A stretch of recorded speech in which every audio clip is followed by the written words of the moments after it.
नमस्कार. इनमोच्या विशेष कार्यक्रमात आपलं स्वागत. बऱ्याच जणांना शरीर आणि शरीराच्या कार्याविषयी पुरेशी माहिती नसते. त्यामुळे बऱ्याचदा अशी आजार असतात ज्याची लक्षणं आपल्या लक्षात येत नाही. आपलं आयुष्य निरोगी राहण्यासाठी किडनीचं कार्य सुरळीत चालू राहणं अत्यंत गरजेचं आहे. आणि याच विषयी माहिती जाणून घेण्यासाठी गोव्यातील नावाजलेल्या आर.जी. स्टोन या इस्पितळाच्या तज्ञ डॉक्टरांकडून आपण माहिती जाणून घेणार आहोत. 12 मार्च हा जागतिक किडनी दिवस आहे. या निमित्त हा विशेष कार्यक्रम. आणि आपल्यासोबत आहेत आर.जी. हॉस्पिटलचे डॉक्टर गुरप्रीत गिल, ज्यांनी अनेक वर्ष विदेशात राहून वैद्यकीय क्षेत्रात योगदान दिलं आहे, आणि डॉक्टर अंजुम महाबरी, ज्यांना वैद्यकीय क्षेत्राचा दांडगा अनुभव आहे आणि सध्या ते आर.जी. इस्पितळाचे व्यवस्थापकीय संचालक आहेत. आर.जी. हॉस्पिटल हे प्रत्येक गोवेकराला माहीत असलेलं हॉस्पिटल आहे. अशा या इस्पितळाची देशभरात 14 सेंटर्स असून गेली 34 वर्ष लोकांना सेवा पुरवत आहे. अशा या हॉस्पिटलची गिनीज वर्ल्ड रेकॉर्डमध्येही नोंद आहे.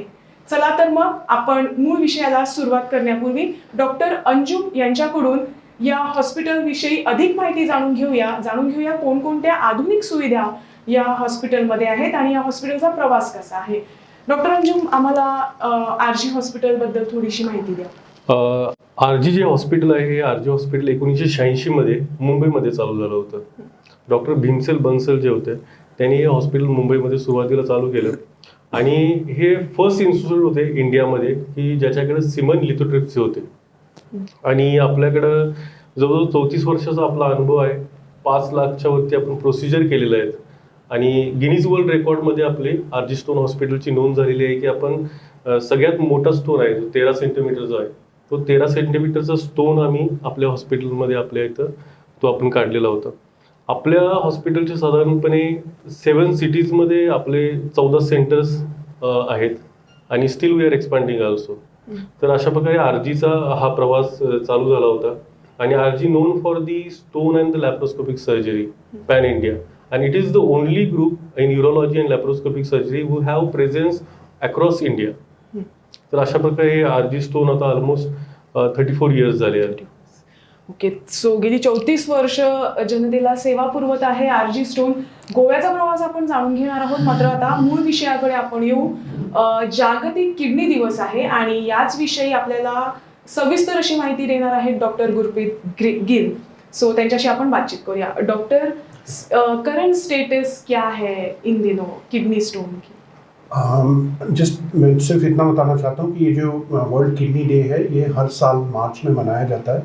तो इस साल आप जैसे आपने बताया 12 मार्च को है, और इसका हर साल कोई मुद्दा होता है, कोई टॉपिक होता है. तो इस साल का जो मुद्दा है वो है प्रिवेंशन एंड डिटेक्शन, यानी कि किस तरह हम अपने गुर्दों की बीमारियों को प्रिवेंट करें, और अगर हो भी जाएं तो उनका जल्दी से डिटेक्शन करके उनको सेफ रखें.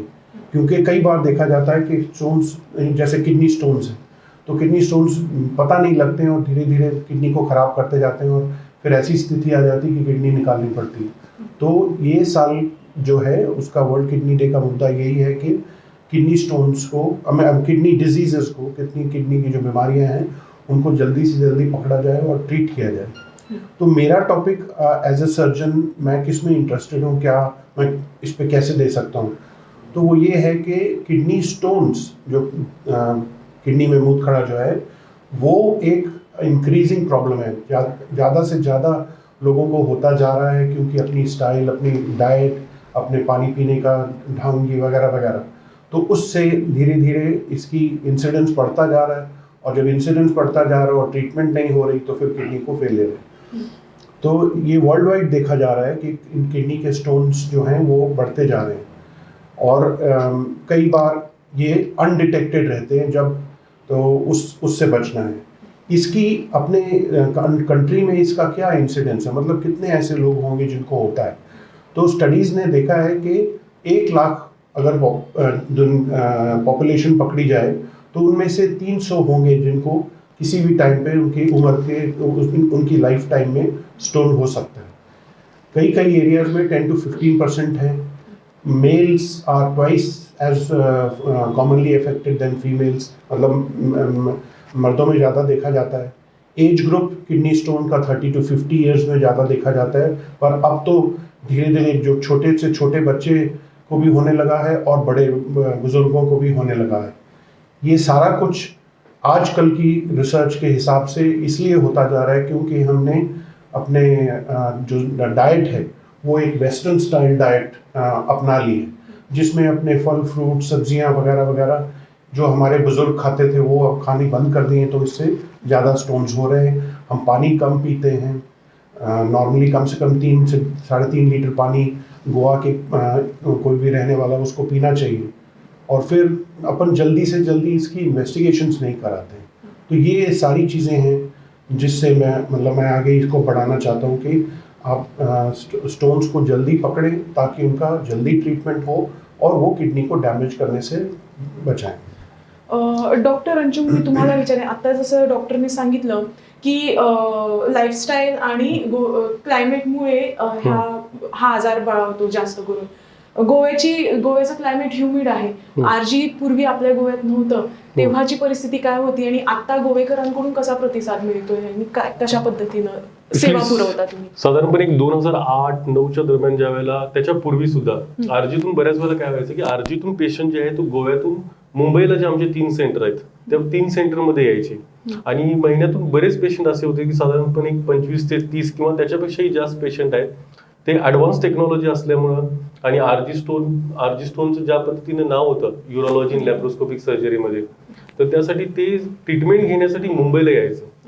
तर बऱ्याच वेळेला त्यांचा ट्रॅव्हलिंगचा कॉस्ट असेल, कन्व्हिनियन्स असेल, तर ह्या गोष्टीला बघून आरजी स्टोनच्या मॅनेजमेंटने डिसिजन घेतला की व्हाय नॉट गोवा, की आपण तिथं गोव्यात जाऊन आपण त्या लोकांना आपण सेवा का पुरवू शकत नाही.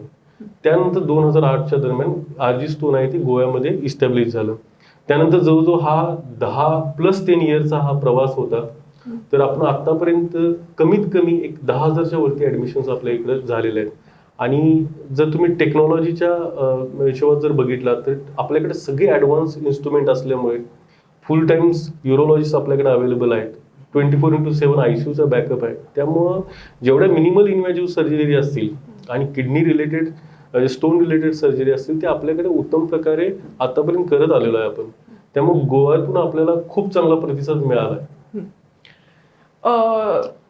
या कार्यक्रमात आपण पुढे जाणार आहोत, स्टोन विषयी अधिक माहिती जाणून घेणार आहोत आणि तो आजार होऊ नये किंवा होण्यापूर्वी काय काय हे हॉस्पिटल आपल्याला सुविधा पुरवतो याही गोष्टी आपण जाणून घेणार आहोत. मात्र वेळ झाली आहे अल्पशा विश्रांतीची. कुठेही जाऊ नका, पाहत रहा इन गोवा 24 तास.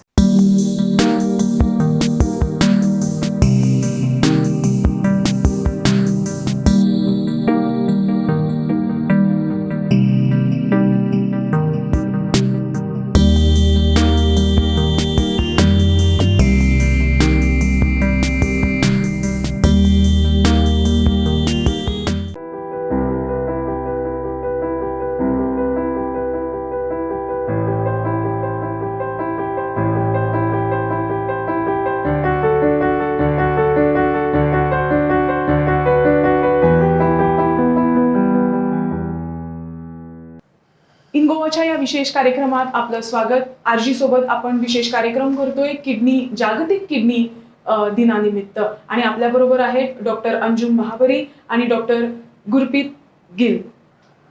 सुरुवात करूया आपण डॉक्टर अंजुम यांच्यापासून. डॉक्टर, मला सांगा की एवढ्या वर्षाचा आरजीचा प्रवास आहे आणि अवघ्या काही वर्षात विश्वासार्हतेस पात्र ठरलं हे इस्पितळ. अशी काय कारणं आहेत की मुद्दामहून लोक इकडे फक्त आजार असल्यावरती येत नाही पण ते होण्यापूर्वी सुद्धा इथे येतात? आता सगळ्यात महत्वाची थिंग इज व्हॉट ना की आता ह्याच्या पूर्वी कसं मल्टी स्पेशालिटी होती, सिंगल स्पेशालिटी हॉस्पिटल्स होते. आरजी 1986 पासून फक्त युरोलॉजी आणि लॅप्रोस्कोपीवरतीच फोकस करते. म्हणजे 34 वर्ष पाठीमागे त्यांनी एक स्पेशालिटी निवडलेली की आम्हाला फक्त युरोलॉजी आणि लॅप्रोस्कोपीवरतीच फोकस करायचं. त्यामध्ये काही आरजीच्या फर्स्ट फ्यू थिंग्स आहेत की ज्याच्यामुळे हे हॉस्पिटल आहे 34 वर्ष एवढ्यावर ते अविरतपणे सेवा देत आहे. एक तर इंडियामधलं पहिलं इन्स्टिट्यूट आहे ज्यामध्ये सिमन्स लिथोट्रिप्सी आपण इन्स्टॉल केली होती.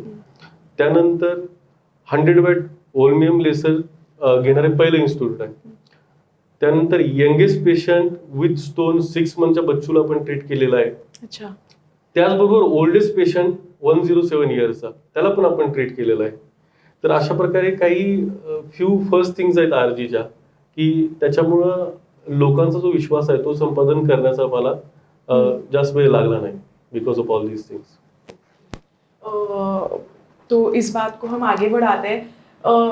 हमने देखा कि छोटे बच्चे से लेके बुजुर्गों तक सबको ये डिजीजेस से फेस करना पड़ता है. तो क्या कॉमन कॉज है इसका किडनी स्टोन का? कॉमन कॉज कई हैं.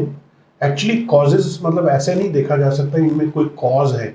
इसके कुछ रिस्क फैक्टर्स हैं जिन अगर कोई पेशेंट या कोई आदमी वो रिस्क फैक्टर्स के साथ है तो उसका स्टोन बनाने का जो इंसिडेंस है उसकी बॉडी में ज़्यादा जल्दी स्टोन बनेंगे. सबसे कॉमन इशू क्या है? सबसे कॉमन इशू ये है कि अपन पानी नहीं पीते पूरी तरह. हमारी बॉडीज डिहाइड्रेटेड रहती हैं तो उससे यूरिन कम बनता है. यूरिन कम बनता है तो उसमें छोटे छोटे क्रिस्टल्स जो होते हैं कैल्शियम के जो रूटीनली तो अपने पेशाब में बह जाते हैं लेकिन वो बहते नहीं, वो चिपक जाते हैं किडनी के किसी कोने में और फिर मोती की तरह धीरे धीरे वो जो है वो स्टोन बनता चला जाता है और धीरे धीरे उसके बाद एक दिन वो उठ के बाहर निकलता है, ब्लॉक मारता है, तब जाके पता लगता है कि किडनी स्टोन है. तो कॉमनेस्ट इशू यही है कि पानी नहीं पीते. अब लोग पूछते हैं कितना पानी पीना चाहिए, तो पानी उतना पीना चाहिए कि आपके पेशाब का कलर जो है वो नींबू के कलर जो कवर है उसका जैसे पेल येलो मतलब हल्का येलो उस तरह का होना चाहिए. तो ज्यादा पानी पीना भी सही नहीं है. ज़्यादा पानी पीने से कोई ऐसा कुछ खास फर्क नहीं पड़ने वाला. सिर्फ अगर एडिक्वेट अमाउंट ऑफ पानी पीते हैं 3 से 3.5 लीटर तो अपने आप ही यूरिन का कलर अच्छा रहेगा और उससे ये छोटे छोटे जो दाने होते हैं क्रिस्टल्स होते हैं वो चिपकेंगे नहीं और आपकी किडनी साफ रहेंगी और फ्लश आउट होती रहेंगी. फिर एक और है कि किसी भी आदमी के किसी रिश्तेदार को father mother brother sister uncle aunty जो उनके जो इमीडिएट फैमिली मेंबर्स जो हैं उनमें अगर किसी को स्टोन है हुआ है तो उसका ज़्यादा रिस्क है स्टोन बनाने का. फिर एक और बात आती है जैसे मैंने बोला कि स्टोन्स क्यों बार बार ज़्यादा आने लग गए हैं आजकल. तो किसी भी पेशेंट को अगर पहले हो चुका है स्टोन तो उसको अगले 10 साल में स्टोन होने के 10 साल में अगर हम उनका स्टोन क्लियर भी कर देते हैं फिर भी उसको 30% हायर रिस्क है फिर से स्टोन बनाने का. फिर आजकल की मैंने बात की डाइट की. अपन वेस्टर्नाइज स्टाइल ऑफ डाइट पे ज़्यादा चले जा रहे हैं. हाई प्रोटीन खाने लगे हैं, एनिमल प्रोटीन खाने लगे हैं, चिकन मटन एग्स फिश वगैरह वगैरह. तो इससे हमारी बॉडी को जितना कैल्शियम चाहिए 240 मिलीग्राम दिन का वो तो यूज़ कर लेगी लेकिन बाकी का क्या बनाएगी? बाकी के पत्थर बनेंगे. और हमने ये भी देखा है कि कुछ ऐसे सिचुएशन हैं जिसमें ज़्यादा नमक खाया जाता है, ज़्यादा मीठा होता है. तो जैसे किसी पेशेंट को डायबिटीज़ है तो उसको हायर रिस्क है स्टोन बनाने का. और डाइट वाइज ये सारी जो चीज़ें जो हैं ये भी उसमें आती हैं. तो ये है ये these are the common risk factors. Kidney stone किस में ज़्यादा बनते हैं. ओके. डॉक्टर मला तुम्हाला विचारायचं आहे जेव्हा अशा पद्धतीचं असे पेशंट येतात किडनी स्टोनची कंप्लेंट घेऊन तेव्हा त्याची प्रोसिजर म्हणजे कशा पद्धतीनं हॉस्पिटलमध्ये पुढे जातात, प्रक्रिया कशी पुढे जाते, डिटेक्शन होतं मग काय कशा पद्धतीनं पूर्ण स्टाफ एकत्र कसा येतो? नाही ॲक्च्युली आमच्याकडे रजिस्ट्रेशनच्या एक स्टँडर्ड ऑपरेटिंग प्रोसिजर आहेत हॉस्पिटलमध्ये सगळ्याच गोष्टीच्या. पेशंटचे रजिस्ट्रेशन होतं सुरुवातीला आणि रजिस्ट्रेशन झाल्यानंतर पेशंटची अप्रोप्रिएट स्पेशालिटी ज्या असतील त्या स्पेशालिटीकडे आपलं त्यांचं सुरुवातीला ओपीडी होते. जसं डॉक्टर गुरप्रीत गिल आहे, युरोलॉजीचे केस असेल, गुरप्रीत गिल सरांच्याकडून कन्सल्टेशन होतं. कन्सल्टेशन नंतर अगर समजा त्याला काही UAGची गरज असेल, सिटी स्कॅनची गरज असेल, जे स्टँडर्ड गाईडलाईन्स आहेत त्या पद्धतीने त्याची इन्व्हेस्टिगेशन होतात. त्याची ट्रान्सपरन्सी इन कम्युनिकेशन असते प्रत्येक वेळेला. ज्या पण वेळेला आपण पेशंटला ट्रीट करत असतो किंवा ज्या वेळेला त्याला ऍडमिट करत असतो त्यावेळेला कम्युनिकेशन जे आहे ते प्रत्येक वेळेला क्लिअर ठेवलं जातं. कारण रिझन त्याचं असं आहे की आता हॉस्पिटल आणि हॉस्पिटॅलिटी आता ह्यामध्ये कसं आहे की RG ही पहिल्यापासूनच इथिक्स कम्युनिकेशन आणि ट्रान्सपरन्सीवरती भर देत असतं. तर it is not that patient who is coming for the treatment, it is the consumer who is coming for the services. तर अशा प्रकारे त्यांच्या एक्सपेक्टेशन ऑफ सर्व्हिसेस आहेत त्याला पण आम्ही कशा पद्धतीनं आम्हाला त्यांना पूर्णपणे न्याय देता येईल याच्याकडे पण आमचं त्याच्याकडे लक्ष असतं. ॲट द सेम टाइम जी ओबेसिटी आहे की ज्या पद्धतीने की व्हॅल्यू आणि ट्रीटमेंट यामध्ये कुठल्याही प्रकारची ओबेसिटी न ठेवता ट्रान्सपरन्सी आहे त्या पद्धतीने त्यांना इस्टिमेट असू दे किंवा क्लिनिकल आउटकम असू दे, हे पूर्णपणे त्यांना समजून सांगितलं जातं, कम्युनिकेशन केलं जातं आणि प्रत्येक दिवशी डे टू डे त्यांचे जे काही सर्जिकल आउटकम्स असतील किंवा त्यांची जी प्रोग्रेस असेल ते आमच्या कन्सल्टंट कडून त्यांना सांगितलं जातं त्या. ओके, तो डॉक्टर आपका काम किस तरह से शुरू होता है, आप किस तरह से इन्वेस्टिगेशन करते हो एक बार पेशेंट आने के बाद? उससे पहले मैं एक चीज़ बात करूँगा कि जनरल पब्लिक को ये बताया जाए कि पेशेंट के जो किडनी स्टोन के पेशेंट्स हैं उनको क्या सिम्टम्स होते हैं, जिससे वो ध्यान रखें कि हाँ ये मैंने सुना था इस प्रोग्राम में तो मेरे को लगता है कि मुझे किडनी स्टोन है. तो मैं ये दोबारा ज़्यादा बार बार नहीं बोलना चाहता, लेकिन ज़्यादातर स्टोन्स जो हैं अनडिटेक्टेड होते हैं. इसका मतलब है वो पेशेंट को पता भी नहीं होता कि उसके किडनी में पत्थर है, और वो कोई और रीज़न से किसी और कारण किसी का सोनोग्राम किया जाता है या चेकअप होता है, तब जाके पकड़ा जाता है कि हाँ इसमें तो किडनी स्टोन है.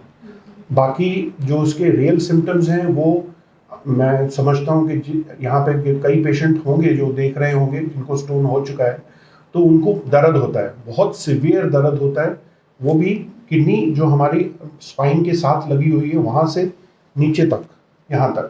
तो वो एक particular typical type of pain होता है जो वेव्स में आता है. कई बार खूब होता है, कब फिर नीचे उतर जाता है, कूलिंग सेंसेशन होती है, किसी किसी पेशेंट में ब्लीडिंग भी होती है. और अगर कोई किडनी ऑब्स्ट्रक्टेड है और पत्थर के ऊपर का जो यूरिन जो अटका पड़ा है उसमें इन्फेक्शन बैठ गई, तो फिर पेशेंट को बुखार भी आता है, शिवरिंग होती है, कांबा लगता है. और अगर फिर भी नहीं ठीक होता है, मतलब वो नहीं इसका ट्रीटमेंट कराते, तो फिर अल्टीमेटली किडनी के जो सेल्स हैं जिससे पेशाब बनता है वो मरते चले जाते हैं.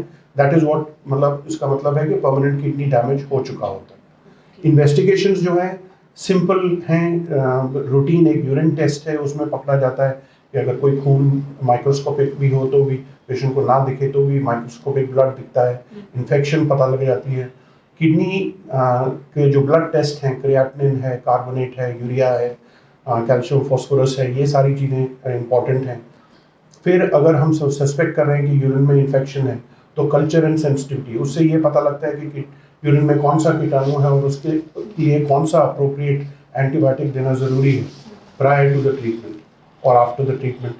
फिर जैसे मैंने बोला, एक सिंपल अल्ट्रासाउंड सोनोग्राम अपने पेट का अगर करा लिया जाए साल में एक बार भी, तो भी हमको तब पता लग जाएगा जब स्टोन का साइज छोटा है, जिसके लिए हम दवाइयाँ दे सकते हैं ताकि वो खुद ही निकल जाए. किसी किसी पेशेंट में जब वो बड़ा दिखता है, जैसे एक पेशेंट था मेरा, तो उसको 7.8 सेंटीमीटर का स्टोन था, मतलब 3 इंच से भी बड़ा. तो वो स्टोन को हम लोग ने पीछे से की होल करके निकाला. तो उस सिचुएशन में सीटी स्कैन का होना ज़रूरी है, क्योंकि मुझे कई चीज़ें स्टोन के बारे में पता करनी होती हैं, जैसे उसका एक्चुअल साइज 3 डायमेंशंस में कितना है, वो कितना हार्ड है, किडनी का ढांचा कैसा है, कहाँ से मैं जाऊँ ताकि मैं स्टोन सारा क्लियर भी हो जाए और किडनी को डॅमेज भी ना हो. तो ये सारी इन्व्हेस्टिगेशन्स हैं. सो डॉक्टर गिल यांनी अत्यंत महत्त्वाची अशी माहिती दिली आहे की किडनी स्टोन पासून सुरू होणारा हा आजार नंतर किडनी फेलियर पर्यंत सुद्धा जाऊ शकतो. आणि यासाठी त्यांनी सांगितलं आहे की वर्षातून एकदा आपलं चेकअप होणं हे गरजेचं आहे. आणि डॉक्टर अंजुम यांनी आम्हाला सांगितलं आहे की कशा पद्धतीनं सुरुवात ज्याची आपण म्हणतो की चेकअपसाठी त्याही सुविधा या हॉस्पिटलमध्ये उपलब्ध आहेत. अजूनही आपण माहिती जाणून घेणार आहोत, मात्र वेळ झाली आहे अल्पशा विश्रांतीची.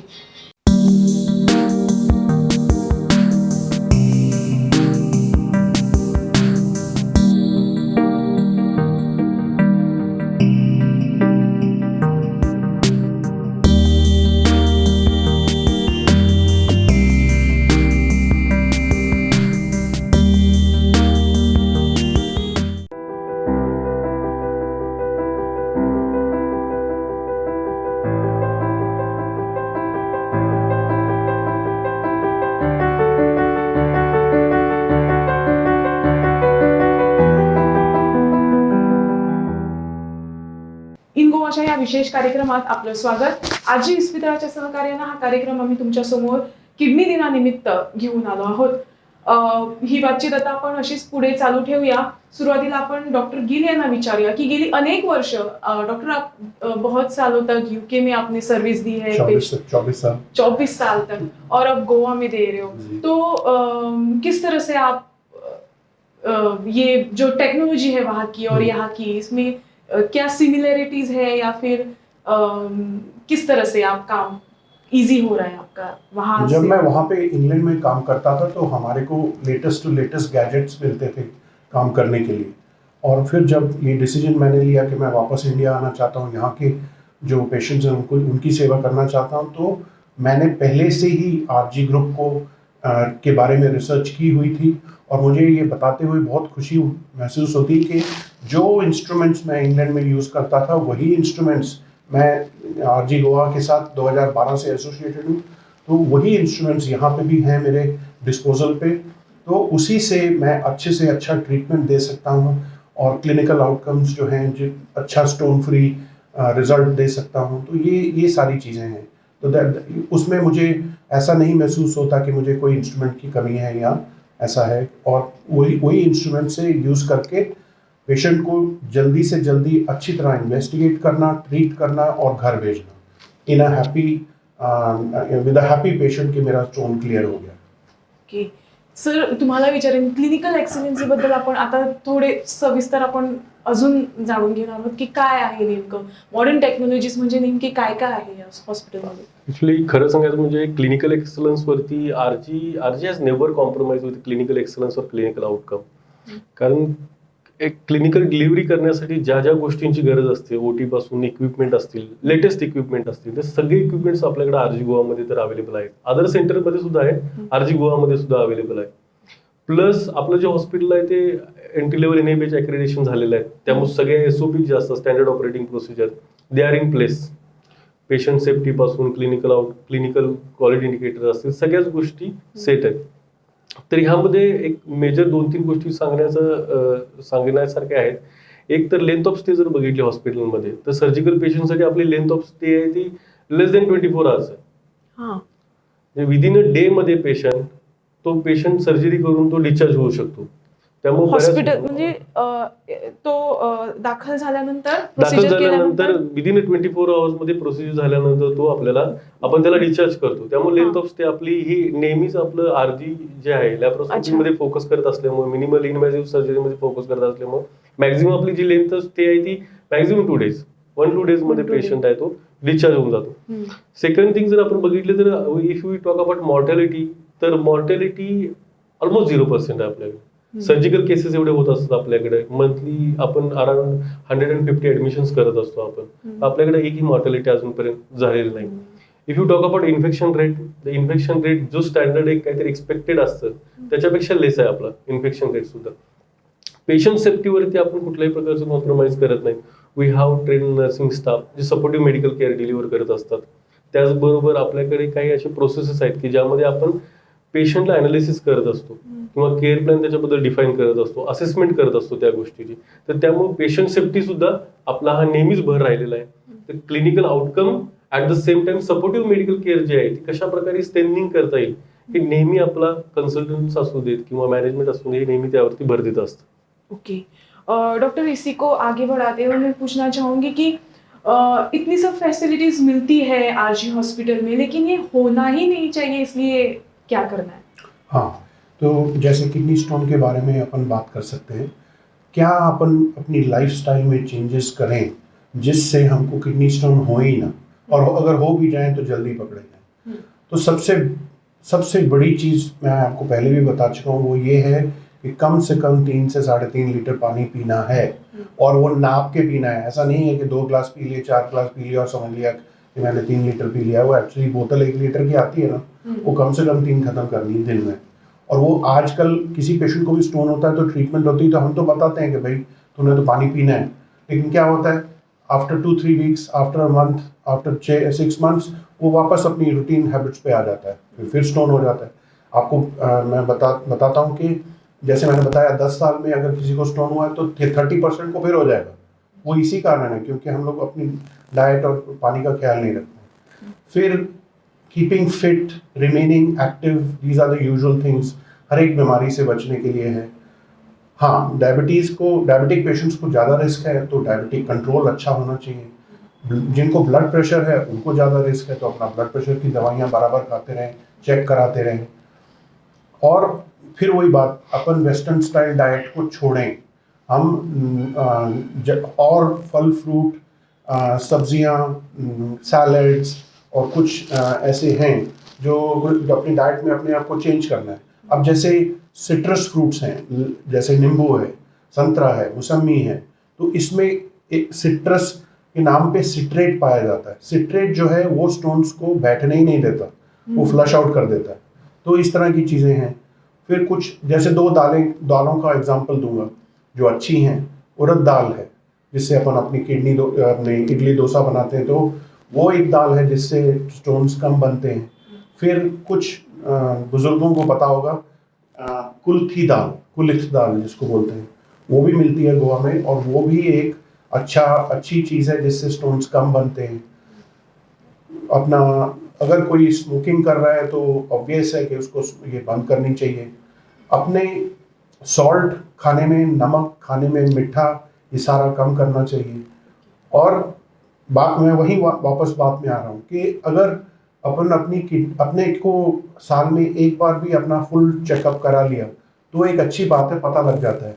अपन आजकल की फैमिलीज जो हैं वो आउटडोर खाना, रेस्टोरेंट में जाके, पिज्ज़ा जॉइंट में जाके फटाक से 2500-3000 का पिज्ज़ा खा लेते हैं, लेकिन यहाँ पे एक साल में एक बार भी हेल्थ चेकअप भी उतने का ही आता है, तो वो करवा लें तो अच्छा रहेगा। ओके, और ये सारी हेल्थ चीज़ें। चेकअप आरजी हॉस्पिटल में ये हेल्थ चेकअप डिफरेंट टाइप्स का है।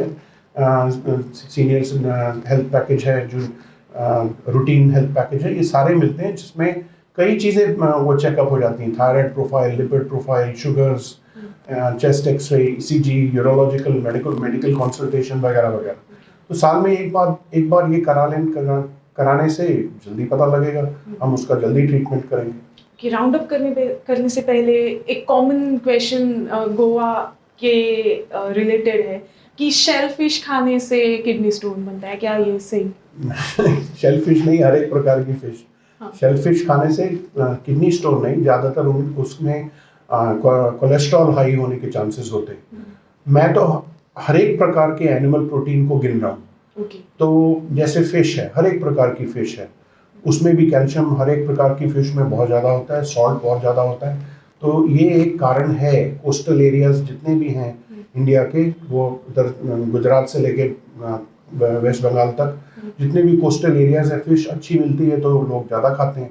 मैं ये नहीं कह रहा कि ना खाएं, मैं ये कह रहा हूँ कि हफ्ते में 2-3 बार 4 बार हो गया, उससे ज़्यादा ना खाएं। ओके। चिकन है, मटन है, पोर्क है, ये सारी चीज़ें हैं। और दूसरी चीज़ें भी हैं, जैसे दालें हैं, और ये जो हैं उनको मात्रा में खाएं। मना नहीं कर रहा, लेकिन मात्रा में खाएं। हर एक चीज का क्वांटिटी क्वालिटी सब होना चाहिए। ओके डॉक्टर, मगासपासून आपण फक्त आरजी स्टोन आणि स्टोन बद्दल बोलतो.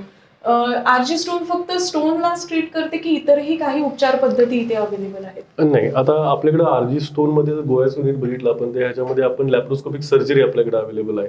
त्यानंतर नेफ्रोलॉजीसाठी आपलं जे नेफ्रोलॉजी युनिट आहे गोव्यातलं नंबर 1 युनिट आहे नेफ्रोलॉजीसाठी.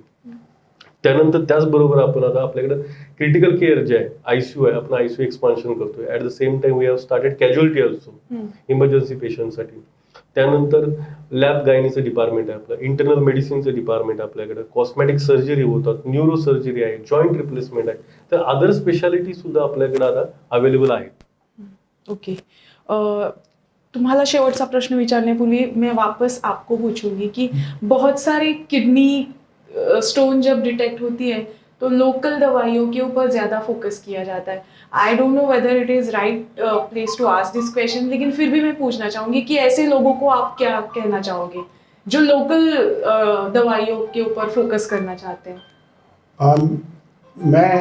मैंने आयुर्वेदा पढ़ी नहीं है, तो मैं इसके बारे में ज़्यादा कुछ बोल नहीं सकता, लेकिन मैं ये मानता हूँ कि आयुर्वेदा में भी कुछ ऐसी चीज़ें हैं जो स्टोन को मेल्ट करती हैं, डिज़ोल्व करती हैं, निकालने में काम आती हैं, किडनी स्टोन के पेन में काम आती हैं, ये सारी चीज़ें मानता हूँ। लेकिन आजकल की दुनिया में सिर्फ एक मोडालिटी ऑफ ट्रीटमेंट से काम नहीं बनता। तो अगर कोई पेशेंट है जिसको स्टोन लग गया, पता कि है उसको स्टोन सोनोग्राफी में वगैरह, तो वो कम से कम एक बार आके मेरे को मिल ले, ताकि मैं भी उसको अपनी तरफ से जो ट्रीटमेंट देना चाहता हूँ दे सकता हूँ। और फिर वो उसके ऊपर है।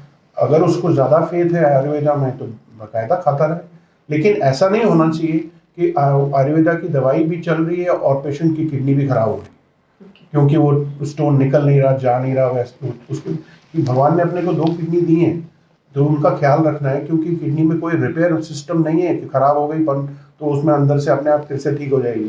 तो जो डैमेज होता है फिर परमानेंट डैमेज होता है। तो मैं कई बार दुखी होता हूँ, पेशेंट्स को देखता हूँ आते हैं उस स्टेज में जब किडनी का सत्यानाश हो चुका होता है, तो उस टाइम पे फिर मैं स्टोन निकालने का क्या फ़ायदा। तो आपका क्वेश्चन वैलिड है कि दूसरी ऑल्टरनेटिव मेडिसिन भी हैं, होम्योपैथी भी है, आयुर्वेदा भी है, दूसरा है, उसको ज़रूर ले, लेकिन कम से कम एक बार हमारे तरफ से भी ओपिनियन लेके देख लें। डॉक्टर, तुम्ही ह्या आरजी हॉस्पिटलची पुढची कारकीर्द कशी असणार आहे आणि कशा पद्धतीनं लोकांना, गोवेकरांना स्पेशली सेवा पुरवणार आहे? आता आपण ज्या पद्धतीने मी तुम्हाला सांगितलं की आपण ते एक स्पेशालिटी इंट्रोडक्शन करतोय, नवीन स्पेशालिटी इंट्रोडक्शन करतोय बिकॉज ऑफ दी कंझ्युमर, म्हणजे पेशंट जे आपल्याकडे येत असतात त्या पेशंटचे जे एक्सपेक्टेशन आहेत ते बाकी अदर स्पेशालिटीसाठी पण आहेत. काही पेशंट इमर्जन्सीमध्ये येतात, इमर्जन्सीमध्ये युरोलॉजी बरोबर समजा आणखीन एखादा त्याला काही प्रॉब्लेम असेल तर we have to treat also. So we are actually giving coverage as a 360 degree number 1. हे नक्कीच आपल्याकडून होणार आहे. At the same time we are planning for the expansion also. आता आपले ॲक्च्युली इंडियामध्ये जे आहे ते 14 सेंटर्स आहेत आपल्याकडे आधी. आता तर नेक्स्ट 5 इयर्समध्ये we are looking towards the 35 centre in pan India RG ग्रुपचे. ओके. अँड या तर सगळ्या गोष्टी आहेतच. या पद्धतीनं आपण गोव्यात समजा पेशंटला यायचं असेल तर सरकारकडून जी योजना दिली जाते डिव्हाइसेस, ती पण या हॉस्पिटलमध्ये आहे का? हो आहे. दीनदयाल मध्ये सुद्धा आपण पेशंट ट्रीट करतो. आपल्याकडे इन्शुरन्सचे पेशंट सुद्धा आहेत. अच्छा. आणि आपल्याकडे दीनदयालचा व्हॅल्यू हा मोठा आहे. हा. दीनदयालचे पेशंट आपल्याकडे येतात. ओके. येतात, नक्की येतात. ठीक. तर हा होता किडनी दिनानिमित्त इन गोवाचा विशेष कार्यक्रम आरजी इस्पितळाच्या सहकार्यानं आम्ही तुमच्या समोर घेऊन आलो. आणि पुन्हा तेच सांगेन की डॉक्टरांनी जशी आम्हाला माहिती दिली की अनेकदा त्यांच्याकडे असे पेशंट येतात जेव्हा परिस्थिती हाताबाहेर गेलेली असते. सो ते होऊ नये आणि प्रिकॉशन आणि डिटेक्शन ह्या सगळ्या गोष्टी आपण ऐकलेल्या आहेत, त्या होऊ नयेत यासाठी इयरली एक फुल बॉडी चेकअप करणं गरजेचं आहे असंही डॉक्टर म्हणाले. आणि त्या फॅसिलिटीज आरजी हॉस्पिटलमध्ये अवेलेबल आहे. एकदा पूर्ण कुटुंबियांसोबत येऊन आपला एक फुल बॉडी चेकअप करा आणि हा विकार, हा आजार आपल्याला कधीच होऊ नये याची दक्षता बाळगा. कुठे तर हा होता इन गोवाचा हा विशेष कार्यक्रम. इतर घडामोडींसाठी तुम्ही पाहत राहा इन गोवा 24 तास.